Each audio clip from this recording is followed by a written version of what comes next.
నమస్కారం. మనకి అగస్త్య అంటే అవిసె చెట్టు అనమాట. అగస్త్య అంటారు, సంస్కృతంలో అగస్త్య అని పిలుస్తారు.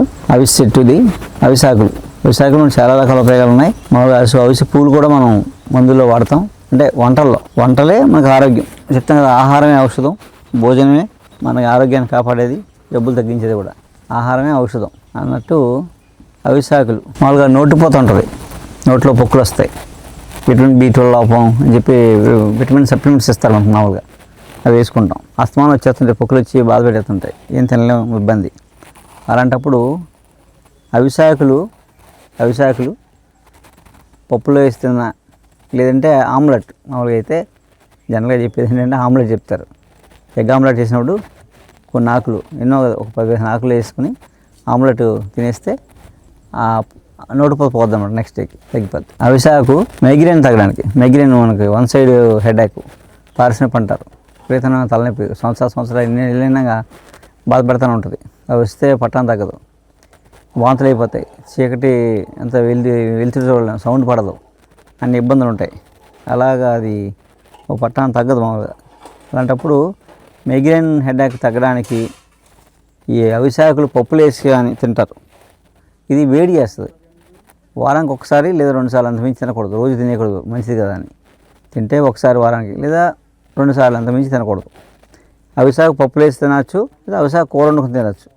అలా కొన్నాళ్ళు తింటే ఈ మైగ్రేన్ హెడేక్ తగ్గుద్ది అన్నమాట బాగా. ఇంకో అడ్వాంటేజ్ ఏంటంటే, ఇలా అవిసాకు మనం ఏ రూపంలో తిన్నా మైగ్రేన్తో పాటు మనకి అడ్వాంటేజ్ ఏంటంటే, కడుపులో ఉన్నంత నులుపులు అన్నీ చచ్చిపోతాయి అన్నమాట. అవిసాకుల టీ ఇదేంటంటే, బాగా నీరసంగా ఉన్నప్పుడు, అలాగే చురుగ్గా లేనప్పుడు, బాగా ఎక్కువ స్ట్రెయిన్ అయిపోయి బాగా డల్గా ఉన్నప్పుడు ఈ అవిసాకులు ఏం చేస్తారు, ఎండబెట్టేసి దాచుకొని టీ కాచుకుంటారు అనమాట. టీ కాచి తాగితే వెంటనే ఉత్తేజం వస్తుంది అనమాట, హుషారు వస్తుంది. అందుకోసం అవిసాకులు టీ తాగుతారు. అవిసాకుల టీ నీరసాన్ని తగ్గించి ఉత్తేజాన్ని కలిగిస్తారు అనమాట. వెంటనే ఎనర్జీని క్రియేట్ చేసి కొంచెం హుషారుగా చేయగలదన్నమాట అవిసాకు టీ. మనకి దెబ్బలు తగులుతుంటాయి, పుల్లుబడి మానం చాలా కాలం అలా ఉండిపోతాయి, సంవత్సరాలు. అలాంటి వాటికి, దెబ్బలు తినాటికి వాళ్ళు ఏం చేస్తారంటే, ఇక్కడ ఈ ఆకులు మెత్తగా నూరేసి పేస్ట్ రాస్తారన్నమాట. రాయడం లేదంటే ముందు క్రిములు చేరకుండా ఉంటాయి. దీని గుణం ఏంటి, మన కడుపులో వర్మ్స్ కానీ బయట ఉన్న స్కిన్ బ్యాక్టీరియా అంటే ఏం చేరకుండా చేస్తామన్నమాట. క్రిములని దగ్గర చేరకుండా చేస్తుంది, ఉన్న క్రిములు చంపేస్తుంది లోపల ఉన్నట్టుని. అందుకని ఇది రాయడం లేదంటే క్రిములు చేరకుండా ఉంటాయి ముందు. అందువల్ల పుండు మన శరీరమే తొందరగా హీల్ చేసుకుంటాం. అందుకని అవిసాకుని నూరి మానన్న పుళ్ళు కూడా, ఇప్పటి నుంచి ఉండిపోయిన పుళ్ళు కూడా రాస్తారు పైన. కడితే పుళ్ళు తొందరగా మానుతాయి అన్నమాట. ఇప్పుడు ఇది అవిసాకు చెట్టు ఇలా ఉంటుంది. ఇందులో ఎరుపు, పసుపు, తెలుపు 3 రంగులు ఉంటాయి మన దగ్గర. ఈ తెలుపు అనమాట, తెల్ల పువ్వులది. అలాగే అవిసె కాయలు ఇలా ఉంటాయి, తప్పడుగా ఇలా కొడవల్లా ఉంటాయి, కొంచెం వంపుడు వెళ్ళి కాయలు ఇలా ఉంటాయి అవిసెకాయలు. ఇటు గింజలు ఇలా ఉంటాయి. ఈ అవిసె గింజలు మామూలుగా ఫ్లేక్స్ సీడ్స్ మీద ఎందుకంటారో తెలియదు, కానీ అది వేరు, అది వేరు, ఇది వేరు. ఆ గింజలు వేరు, అవిసె గింజలు అంటే ఫ్లేక్స్ సీడ్స్ అని ఇప్పుడు ఎక్కువ వాడుతున్నాం మనం. అవి వేరు, ఇవి వేరు. ఈ అవిసె గింజలు ఇవి వేస్తే మొక్కలు వచ్చేస్తాయి. మనకి చాలా ఆకులు పేర్లు తెలుస్తాయి, అటు విషయం తెలుస్తుంది బాగా, అంటే దాని విలువ తెలుస్తుంది మనకి. ఈజీ, ఇప్పుడు ఎంత ఇన్ఫెక్షన్ అంతా సెల్లో కొట్టినా వచ్చేస్తుంది మనకి. ఎంత తెలిసినా మొక్క దొరకదు మనకి. ఒకరు తెచ్చి పెంచుకున్నా అన్ని చోట్ల పెరగదు. అలాంటి మొక్కల్లో సరస్వతాకు ఒకటి. సరస్వతాకు అంత తొందరగా ఎక్కడ పడితే పెరగదండి. ఏ ఇంట్లో పడితే ఇంట్లో పెరగదు. దాన్ని నచ్చాలి, ప్లేస్ నచ్చితే కానీ పెరగదు. అది పెరిగితే కనుక చాలా ఫ్రెష్గా, చాలా అందంగా పెరుగుతుంది, ఏపుగా పెరిగిపోద్ది. లేదా పెరగదు, అలా ఉండిపోద్ది ఒక మొక్క, పెరగదు, ఎప్పటికీ పెరగదు. అలాంటి ముఖ్యంగా ఏంటంటే, మనం సరస్వతాకు యాక్చువల్ ఉలవలో సరస్వతాకు పచ్చడి యాక్చువల్ మనం డమ్ములో లాస్ట్ టైం పెట్టాము అందరికి, చాలామందికి చాలా బాగుంది టేస్ట్. అలా ఉలవలో సరస్వతాకు పచ్చడి కూడా చేసి తినచ్చు మనం. అలాగే కూరలో కూడా వేసుకోవచ్చు. లేదా మీరు సరస్వతాకు ఏంటంటే తెలివితేటలు పెరుగుతాయని, సరస్వతి లేఖనం అయితే తింటాం మనం. మెమరీ, తెలివితేటలు బాగా పెరుగుతాయని, జ్ఞాపకశక్తి బాగా పెరుగుద్దని తింటాం. అలాగే చర్మవ్యాధులు తగ్గుతాయని చెప్తారు.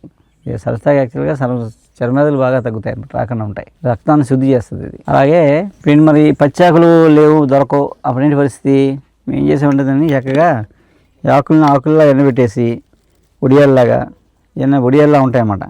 మామూలుగా మీకు బజార్లో దొరకదు, చక్కగా ఇలా ఉడియాల్లాగా చేసాం. దీంతో మీరు పచ్చడి చేసుకోవచ్చు, కావాలంటే 2 ఆకులు పాలలో వేసి తాగొచ్చు.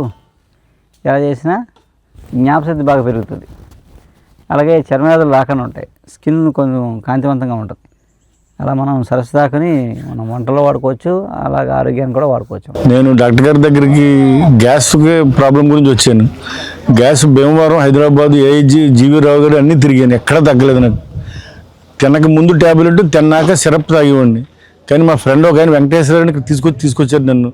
వాడు వచ్చిన తర్వాత వారం రోజులకే ఈ డాక్టర్ గారు అయితే ఇంగ్లీష్ మెడిసిన్ కూడా వాడమన్నారు, కానీ నేను వాడలేదు. వారానికే మానేసి ఇంగ్లీష్ మెడిసిన్ కూడా ఈ వారం నుంచి తగ్గడం మొదలెట్టింది. ఇవాళ మొత్తం టోటల్ గ్యాస్ ఈ ట్యాబ్లెట్ తప్ప వేరే వాటలా అంత అద్భుతంగా పనిచేయింది. అది చెప్పడానికి వచ్చాను నేను ఈయన దగ్గరికి. కేవలం మందులు మామూలు కొరియర్లో వస్తాయన్నారు, కానీ నేను ఉందే ఈయన చూసి కృతజ్ఞత చెప్పి వెళ్దామని వచ్చాను ఇక్కడికి. బాగా పనిచేసింది, చాలా ధన్యవాదాలు. పశ్చిమ గోదావరి జిల్లా అండి, భీమవరం. అది గ్యాస్ట్రిక్ ట్రబుల్ కోసం నేను తిరగని హాస్పిటల్ అంటూ లేదు. హైదరాబాద్ నుంచి పెద్ద పెద్ద హాస్పిటల్స్ అన్నీ కూడా తిరిగాను. నేను మా భార్య కూడా చాలా హాస్పిటల్ తిప్పి చాలా డబ్బు ఖర్చు పెట్టాము. మా ఫ్రెండ్ వెంకటేశ్వర గారని ఆయన అలాగా మమ్మల్ని ఇక్కడ తీసుకొచ్చి డాక్టర్ గారి దగ్గర మందు వాడి తగ్గుద్దంటే తీసుకొచ్చాం, వాడాము. చాలా అద్భుతంగా పనిచేసింది. 15 రోజుల్లోనే రిజల్ట్ వచ్చింది. గ్యాస్ట్రిక్ బాగా తగ్గిపోయింది. ఇవాళ చాలా హ్యాపీగా ఉన్నాం. దీనికి కృతజ్ఞత చెప్పడానికి మేము అక్కడికి పనిగట్టుకుని వచ్చి కృతజ్ఞత చెప్తున్నాం. మందు కోసం మేమైతే రాలేదు.